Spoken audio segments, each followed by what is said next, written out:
जय भीम साथियों। दलित समुदाय के लिए डॉक्टर भीमराव अंबेडकर क्यों है खास, जानिए आज के इस वीडियो में। डॉक्टर बाबा साहेब भीमराव अंबेडकर भारतीय इतिहास के प्रमुख व्यक्तियों में से एक थे, जिन्होंने उपेक्षित, शोषित, दलितों, पिछड़े और पीड़ितों के सम्मान पूर्वक जीने की ललक जगाई।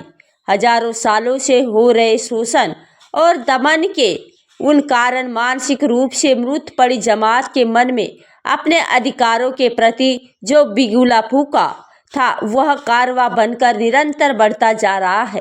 भारत देश को आज़ादी प्राप्त होने के बाद बराबर हम ऐसे समय में प्रवेश कर रहे हैं जिसमें हम राजनीतिक रूप से तो बराबर है, लेकिन सामाजिक रूप से बराबर नहीं है। उनकी ये बात आज भी उतनी ही प्रासंगिक है जितनी उस समय थी। जातिवादी झर ने हमारे भारतीय समाज को बुरी तरह से जकड़ लिया है। इस कारण दलितों, पिछड़ों, आदिवासियों पर आए दिन अत्याचार होता रहता है, जिसके कारण एक बड़ी जनसंख्या जिल्लत की जिंदगी जीने के लिए अभी सख्त है। और जाति उन्मूलन के लिए प्रयास डॉक्टर बाबा साहेब भीमराव अंबेडकर ने भारतीय समाज व्यवस्था का गहन अध्ययन किया और उन्होंने पाया कि भारत को कमजोर बनाने, इसकी विकास की धारा अवरुद्ध करने तथा सामाजिक सौहार्द में सबसे बड़ी बाधा भेदभावपूर्ण जाति व्यवस्था ही है। उनके समय देश में जाति प्रथा, जिसका सबसे अमानवीय रूप छुआछूत था, आज से कहीं अधिक विद्यमान थी। आज आज़ादी के 70 साल बाद भी वह कुछ पुराने रूप में और कुछ रूप बदलकर हमारे समाज में मौजूद है। जाति व्यवस्था के रूप में भारतीय समाज में शोषण को सामाजिक और धार्मिक मान्यता प्राप्त रही, जिसे बाबा साहेब भीमराव अंबेडकर ने लड़ाई अपने जीवन भर जारी रखी। भारतीय समाज जाति व्यवस्था को समझने और उनका निर्मूलन के लिए उनकी पुस्तकें अछूत कौन और कैसे, शूद्रों की खोज, कांग्रेस और गांधी ने अछूतों के लिए क्या किया, जाति भेद का बीज नाश आदि प्रमुख इन पुस्तकों में उन्होंने बताया कि जाति भेद की नींव में धार्मिक ग्रंथ हैं, जिनको सामाजिक मान्यता प्राप्त है। सामाजिक क्रांति के उद्देश्य से ही उन्होंने धार्मिक सामाजिक कानून की किताब मनुस्मृति को 25 दिसंबर 1927 को अपने समर्थकों के साथ मिलकर दहन किया। और उन्होंने जब कहा कि मनुस्मृति अस्पृश्य और महिलाओं की सामाजिक, धार्मिक, आर्थिक और राजनीतिक दास्ता को लेकर एक प्रमुख मुख्य कारण है, यह घटना भारतीय इतिहास में एक क्रांतिकारी महत्व रखती है। शिक्षित बनो, संगठित बनो और संघर्ष करो की प्रेरणा बाबा साहेब डॉक्टर भीमराव अंबेडकर ने भारतीय समाज में शोषित, पीड़ित, दलित और पिछड़ों को आह्वान करते हुए कहा कि शिक्षित बनो, संगठित बनो, संघर्ष करो। और उन्होंने सिर्फ कहा ही नहीं बल्कि इन्हें अंजाम देने के लिए संस्थाओं और संगठनों का भी निर्माण किया। उनके द्वारा स्थापित संगठन और संस्थाएं है सन 1924 में बनी बहिष्कृत हितकारिणी सभा, साल 1927 में समता सैनिक दल, साल 1928 में डिफरेंस क्लासेस एजुकेशन सोसाइटी, साल 1936 में स्वतंत्र लेबर पार्टी और सन 1942 में अनुसूचित जाति फेडरेशन, भारतीय बौद्ध महासभा आदि इन संगठनों के माध्यम से उन्होंने लोगों को शिक्षित और संगठित करने का महत्व काम किया। और उन्होंने पीपल्स एजुकेशन सोसाइटी के अंतर्गत साल 1946 में बम्बई में सिद्धार्थ महाविद्यालय और साल 1950 में औरंगाबाद में मिलिंद महाविद्यालय की स्थापना की। इसके साथ ही साल 1953 में बम्बई में सिद्धांत वाणिज्य और अर्थशास्त्र महाविद्यालय एवं बम्बई में सिद्धांत विधि महाविद्यालय की स्थापना की। शिक्षा से सालों तक उपेक्षित समुदाय को शिक्षा को महत्व बताते हुए उन्होंने कहा, शिक्षा वह शेरनी का दूध है जिसे जो पिएगा वह दहाड़ेगा। सामाजिक आंदोलन, समाज सुधारक राय बहादुर सीताराम केशव के प्रयासों से 4 अगस्त 1923 को बम्बई विधान परिषद में एक प्रस्ताव पास हुआ, जिसके अनुसार अछूतों, दलितों और वंचितों, पिछड़ों को सार्वजनिक जगहों का उपयोग करने की उन्हें अनुमति मिल गई और उन्हें कानूनी अधिकार मिलने के बावजूद भी तथाकथित उच्च कहलाने वाली कुछ जातियों के उन लोगों ने इसे स्वीकार नहीं किया। महाड़ नामक बस्ती में 14 तालाब के पानी का उपयोग सिर्फ अछूतों ने ही करना चाहा, लेकिन महाड़ बस्ती के सवर्ण इसके विरुद्ध थे। लेकिन जब बाबा साहेब डॉक्टर भीमराव अंबेडकर इस प्रकार के विवाद के बारे में बताया और साल 1920 मार्च 1927 में बाबा साहब ने नेतृत्व में दलितों ने इसके विरुद्ध आंदोलन प्रारंभ किया। बड़ी संख्या में सामाजिक न्याय की आस में लोग इकट्ठा हुए और तालाब के पानी को पी लिया।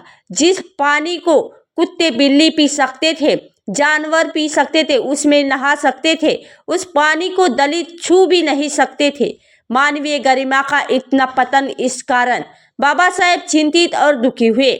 उनके दुखित मन के तूफान ने उन्हें 26 जून 1927 को बहिष्कृत भारत में ये घोषणा करने को मजबूर कर दिया। अछूत समाज हिंदू धर्म के अंतर्गत है या नहीं, इसका हमेशा के लिए फैसला होना चाहिए। दरअसल अछूत समाज सिर्फ कहने के लिए हिंदू था या उसे समाज में देवी देवताओं के मंदिरों में जाने तक की अनुमति नहीं थी।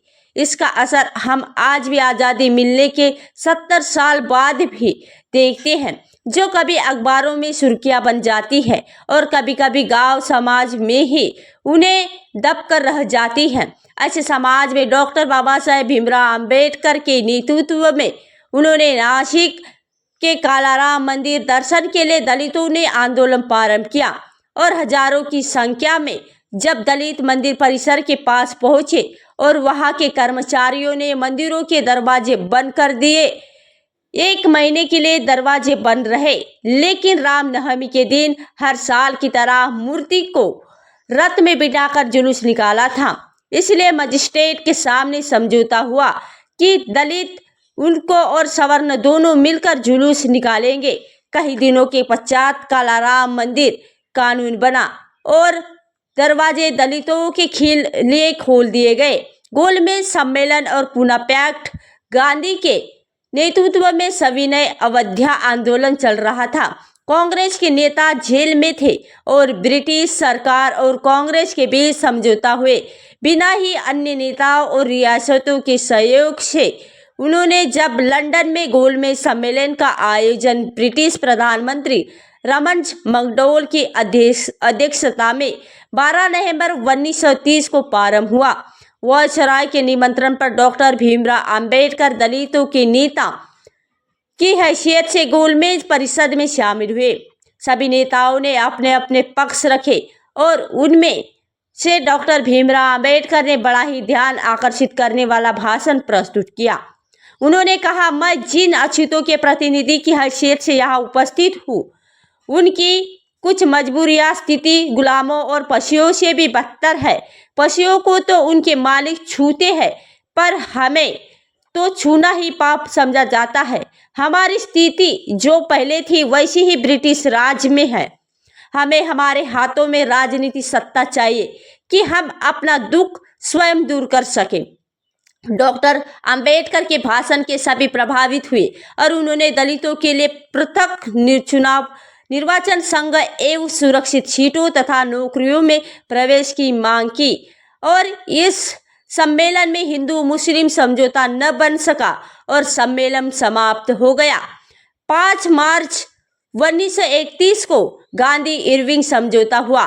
सविनय अवध्या आंदोलन स्थगित कर दिया और गांधी ने जब दूसरे गोलमेज सम्मेलन में जाना स्वीकार किया। 7 सितंबर 1931 को दूसरे गोलमेज सम्मेलन प्रारंभ हुआ। डॉक्टर भीमराव अंबेडकर ने दलितों के लिए और पृथक निर्वाचन की मांग की, लेकिन गांधी जी दलितों के पृथक निर्वाचन के लिए सहमत नहीं थे, जबकि सिखों, मुस्लिमों और ईसाइयों के पृथक निर्वाचन के लिए तैयार थे।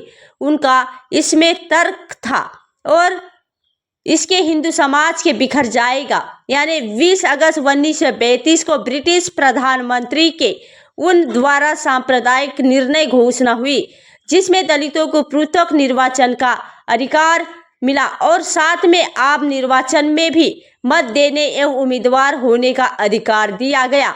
और उसी के चलते गांधी जी ने दलितों के पृथक निर्वाचन के विरोध में येरवदा सेंट्रल जेल में जब ब्रिटिश प्रधानमंत्री को सूचित कर आमंत्रण उपवास 20 सितंबर 1932 से प्रारंभ कर दिया गया और डॉक्टर भीमराव अंबेडकर पर लोगों द्वारा चारों तरफ से दबाव बनाने लगा और साथ ही उन्हें गांधी जी ने प्राणों की चिंता थी और नेताओं के सहयोग से गांधी और अंबेडकर में दलितों की सुरक्षित सीटों आरक्षण को लेकर समझौता हुआ। पुणे पैक्ट के अनुसार दलितों को उनके सांप्रदायिक निर्णय से दुर्गंधी सीटों मिली और यही से आरक्षण की नींव पड़ गई। लेकिन जब दलितों को इसका एक बहुत बड़ा खामियाजा भुगतना पड़ा और वह ये कि उन्हें पृथक निर्वाचन से हाथ धोना पड़ा, जिसका खामियाजा वे आज भी भुगत रहे हैं। दलितों के नेता डॉक्टर भीमराव अंबेडकर चुनकर तो जाते हैं, लेकिन दलितों के सच्चे हित से नहीं।